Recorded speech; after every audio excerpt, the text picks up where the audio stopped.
Hi friends, நேற்று பார்த்தீங்கன்னா முதுமலை போயிருந்தோம். முதுமலை போயிருந்தால் ஃபாரஸ்ட்டுக்குள்ளே கூட்டு போயிருந்தாங்க. இதுதான் மந்தி குரங்கு.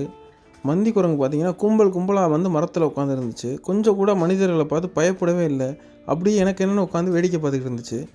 அதோட கொஞ்சம் தூரத்தில் போனால் காட்டு யானை அம்மாட்டி மிரண்டெலாம் வச்சிருச்சு. ஏன்னா எல்லோரும் சொல்லுவாங்க, ஒரு யானையாக இருக்கும்போது அது பக்கத்தில் நிற்கக்கூடாது, நம்மளை அட்டாக் பண்ணும் அப்படின்னு சொன்னாங்க. ஆனால் அந்த யானை நம்மளை கண்டுக்கிறவே இல்லை. அது வாட்டில் அது இற தேடி சாப்பிட்டுக்கிட்டு இருந்துச்சு. அடுத்து கொஞ்ச நேரத்தில் பார்த்தா இன்னொரு யானை உள்ளே நிற்கிறது இருந்துச்சு. சரி ரைட்டு, இந்த இடத்துல இதுக்கு மேலே இருக்கிறதுல நம்மளுக்கு சரிப்படாது அப்படின்னு சொல்லிட்டு நைஸாக டிரைவர் வண்டியை நகட்டினார். இன்னொரு யானையும் பார்த்துட்டோம். அந்த பக்கமாக இருக்கும்போது தெரியல. இந்த சைடு பார்க்கும்போது அந்த யானை நிற்கிது. ஆஹா, அப்போனா யானை கும்பலாக தான் இருக்குது அப்படின்னு சொல்லி நாங்கள் தெரிஞ்சுக்கிட்டோம்.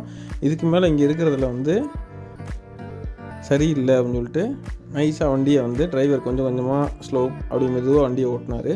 ஆனால் அவங்களுக்கு ரொம்ப அந்த டிரைவருக்கு ரொம்ப சாதாரணமாக இதை ஹேண்டில் பண்ணுறாரு. நம்மளுக்கு தான் கொஞ்சம் அங்கம்னா பதறுது. அடுத்து பார்த்தீங்கன்னா கொஞ்ச நேரத்தில் பார்த்தீங்கன்னா மந்தி மரம் ஃபுல்லாக அப்படியே கொய்ன்னு உட்காந்துருந்துச்சு. அப்படியே போகிற வழியில் பார்த்தீங்கன்னா மான் ரோடுலேருந்து கிராஸ் ஆச்சு. கூட்டமாக கிட்டத்தட்ட ஒரு 40-50 மான். புள்ளி மான் நினைக்கிறேன். இது உடம்பு ஃபுல்லாக புள்ளி இருக்குது, அதனால் இது புள்ளி மான் சொல்லுவாங்கன்னு நினைக்கிறேன். பாருங்கள்,